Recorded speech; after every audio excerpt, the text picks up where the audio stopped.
আসসালামু আলাইকুম এভরিওয়ান। আমার ফাঁকিবাজি রেসিপিতে আজ একটা নতুন মজার রেসিপি অ্যাড হলো, কলা দিয়ে chocolate pound cake. Kamala and মালটা দিয়ে তো আমি বাসায় অনেকবার ট্রাই করেছি, এবার ভাবলাম কলা দিয়ে ট্রাই করি।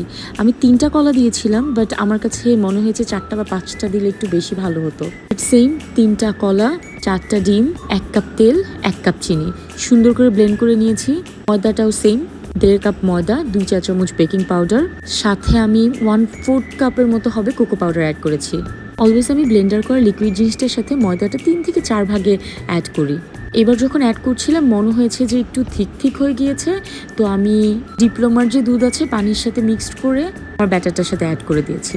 তারপর একটু লিকুইডি সুন্দর হয়েছে আলহামদুলিল্লাহ।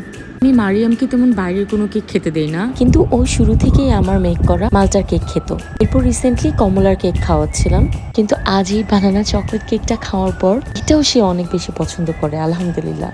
মালটা বা কমলা যখন যেটাই মেক করি না কেন, বেকিং টাইমে এত সুন্দর স্মেলে ঘর ভরে যায়। আর আজকে চকলেটি বানানার একটা স্মেল পুরো বাসা আমার ভরে গিয়েছিল আলহামদুলিল্লাহ। লুক, এটা কত সুন্দর করে ফুলে উঠেছে মাশাআল্লাহ।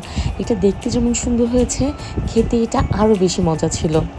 ভিতরটা এত বেশি সফট আর উপরটা এত বেশি ক্রাঞ্চি আলহামদুলিল্লাহ। কেন জানি ওই দিন আর ওয়েট করিনি, একদম গরম গরম মোল্ড আউট করার সময় সাইড দিয়ে এরকম ভেঙে গিয়েছিল।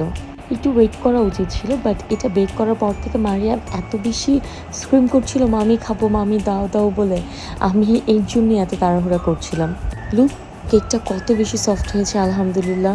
মারিয়াম লাভড ইট আলহামদুলিল্লাহ। Thanks for watching. আসসালামু আলাইকুম।